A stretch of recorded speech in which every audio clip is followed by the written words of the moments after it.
Conor McGregor is arguably the ultimate Cinderella story and the biggest star in mixed martial arts today. From being on welfare to being a star in the UK to a sports icon and a cult of personality like charisma, he is now ranked 4th on the Forbes list for the highest paid athletes of 2018. A lot of fans have only seen his 13-second win over Jose Aldo and the image of him atop the cage at UFC 205, but to truly understand how he has become who he is today, there is a short list of a few of his fights that you need to watch. I'm Simon Shelby from MMA Online, and here are the top 5 Conor McGregor fights that you need to see. Number 5. Max Holloway.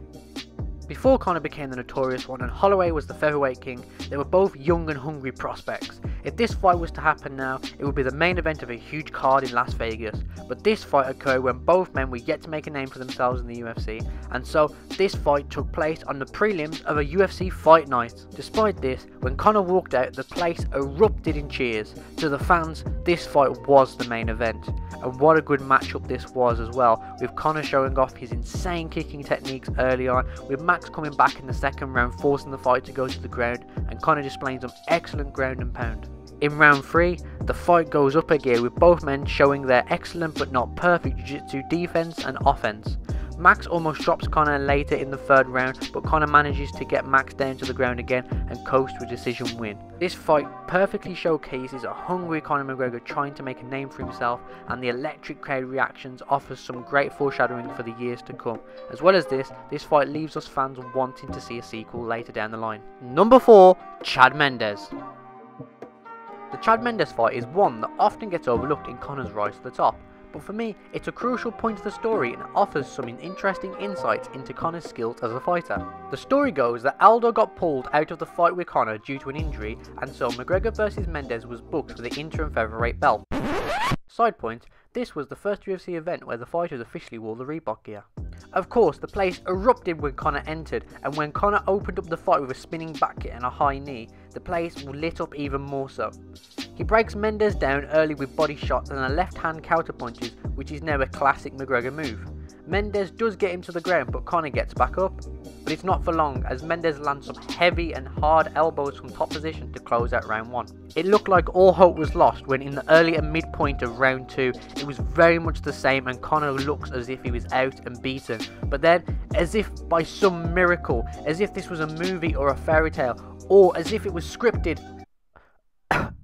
That's fucking illegal. FBI, open up!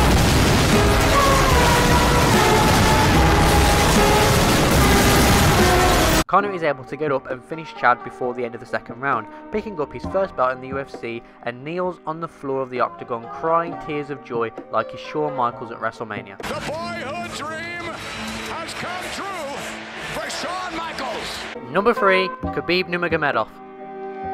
But they don't want to give him who he's supposed to fight. Who's he supposed to fight? He's supposed to fight that fucking Khabib. And Habib. Story.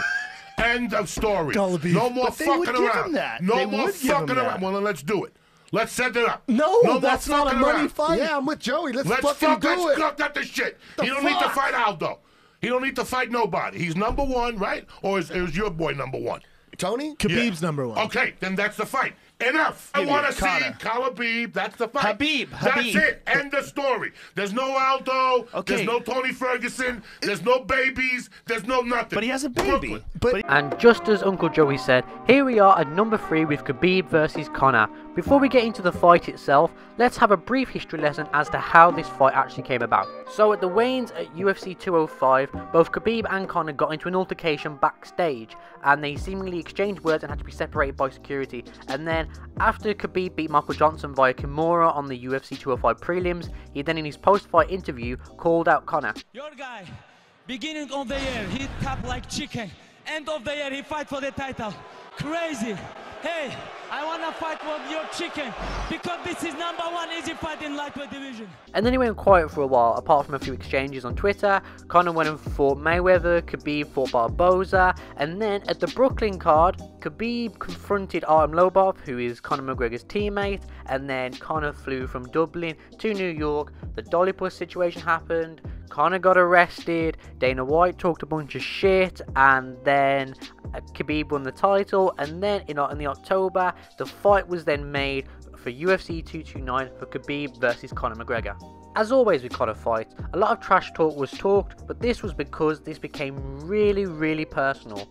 It was like World War III was upon us between Russia and Ireland. The consensus was, if this fight stays on the feet, Conor's going to win, but if this fight goes to the ground, Khabib is going to win. So it was such a huge surprise when Khabib dropped Conor in round 2, and despite Conor winning the 3rd round, he got choked out by Khabib in the 4th. Now, the reason why I chose this fight for this list is because of all the hype, and also because this fight seemingly is the turning point in the story for Conor McGregor. Number 2, Nate Diaz 2.